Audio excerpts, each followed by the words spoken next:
Did you know there is a car brand in the UK whose profit collapsed from £633 million to basically nothing?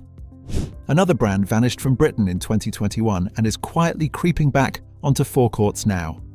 Number 1 on our list has been Britain's bestseller for 50 years, now named one of Europe's worst performers. 6 UK car brands are collapsing right now. If you own one, watch this, because when a brand dies, you pay in resale, warranty, and parts. Let's start at number 6, Mitsubishi. And this one isn't a slow decline like the others, it's a resurrection nobody actually asked for. Back in autumn 2021, Mitsubishi didn't just have a bad year in Britain, it quit entirely. Years of falling volumes and vanishing profit finally caught up with it, and the badge simply stopped selling new vehicles in this country altogether. No fresh models arriving, no showroom stock, nothing. And now, 5 years later, Mitsubishi is planning to come creeping back onto British forecourts this summer. Think about what that actually tells you. A global manufacturer doesn't abandon an entire market unless the numbers are catastrophic, and it doesn't come crawling back unless it thinks the coast is finally clear. Here's the problem for you as a buyer. 5 years is a long time in this industry. Dealer networks don't rebuild themselves overnight, parts pipelines don't refill on their own, and the technicians who used to service these cars have long since moved on to other brands paying steadier wages. If you're looking at a new Mitsubishi this year, you're buying into a 5-year trust gap the badge hasn't actually earned back yet. Not a reason to panic, but absolutely a reason to check exactly how many dealers are within an hour of your home before you sign anything at all. Now, number 5, Peugeot. And this one should worry you more than the obvious brands because Peugeot isn't struggling in some vague, far-off sense. Among the UK's top 20 best-selling brands in the first quarter of 2026, only 2 brands actually underperformed the wider market. Nissan was one, Peugeot was the other. That detail matters enormously because the overall market was growing at the time.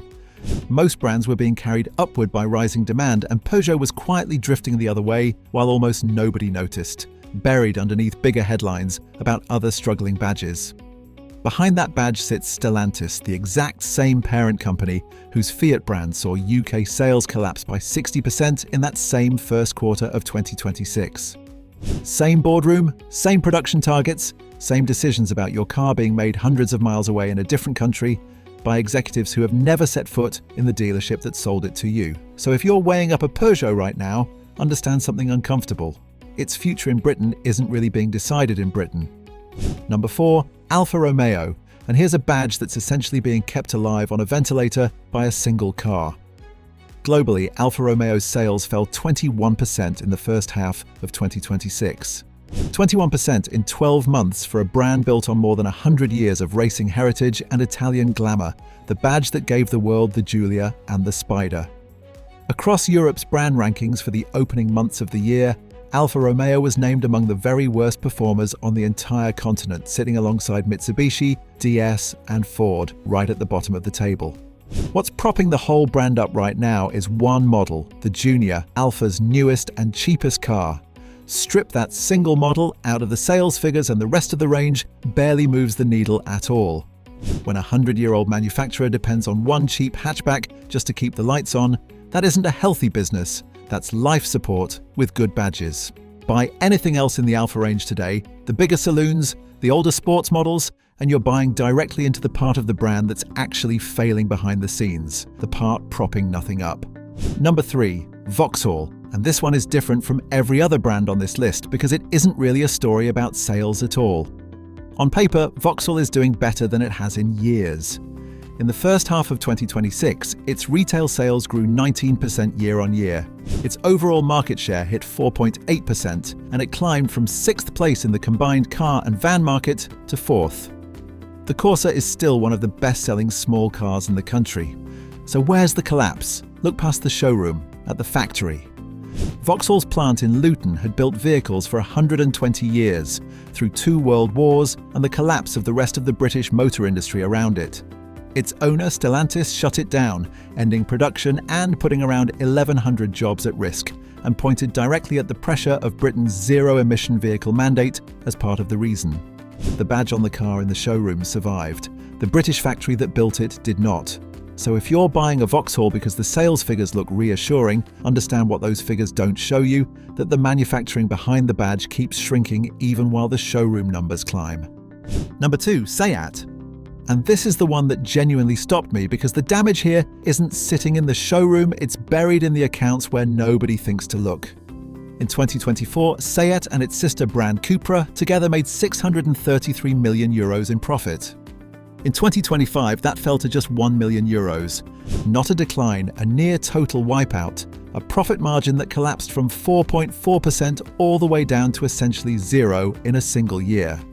UK deliveries under the Seat badge specifically fell 4.3% too, down to 64,000 cars. And behind the scenes, Volkswagen Group has openly started repositioning Seat as its entry-level badge, a cheaper option sitting beneath its faster-growing sibling Cupra in the lineup, with genuine industry speculation swirling that the Seat name itself could eventually disappear altogether inside the group within a few years. So if you're buying a Seat today, understand what you might actually be buying, a badge that may not exist in its current form by the time you come to sell it on. Propped up financially by a sister brand that's quietly outgrowing it. Number 1, Ford. And this is the one that should stop you cold, because Ford isn't some struggling niche badge nobody's heard of. Ford has been Britain's best-selling car brand for the better part of 50 years. The Fiesta, the Focus, Puma, cars that quite literally define what sits on an ordinary British driveway in every town, on every street. Right now, the Puma is still the single best-selling car model in the entire country. On paper, Ford looks completely fine, arguably untouchable. But look underneath that number, and across the first half of 2026, Ford was officially named among the worst-performing top car brands in the whole of Europe, sitting in that same bottom bracket alongside Porsche and Nissan. And behind the scenes, away from the sales charts entirely, Ford has been quietly gutting its own UK dealer network, terminating more than 50 retail sites in a single wave at the start of last year, with industry reports pointing to a wider restructuring plan that could eventually see somewhere between 160 and 180 franchised UK showrooms stop selling new Fords altogether. A brand can keep topping the sales charts while the entire infrastructure that supports every single owner behind that badge is being dismantled in real time, underneath the headline numbers everyone's celebrating. That's the real warning hiding inside this one. Ford isn't dying at the till. It's being hollowed out from the dealer network inward, quietly, patiently, and almost nobody outside the trade press is talking about it. So why is this happening to 6 completely different brands in 6 completely different situations all at once? Because 2 forces are squeezing every single one of them together at the same time. The zero-emission vehicle mandate keeps demanding a rising share of electric sales every single year, whether British buyers actually want them or not, and UK vehicle production has already fallen 7.5% in the first half of this year, down to under 386,000 cars and vans, partly because of it. Output built specifically for the domestic market fell even harder, down over 13%. The wider new car market itself fell 5% in July alone, the weakest July for sales since 2022, sitting more than 10% below where it stood back in 2019. At the same time, Chinese brands like BYD, JQ and Omoda are grabbing market share faster than the overall market is even growing, which means every single sale they win is a sale ripped directly off somebody else's table. Not new demand, stolen demand, regulation pushing down from above, cheaper competition pulling up from below, and any brand with an existing weak spot, one model carrying the whole range, one shrinking dealer network, one 5-year absence from the market, is always first to buckle under that kind of pressure.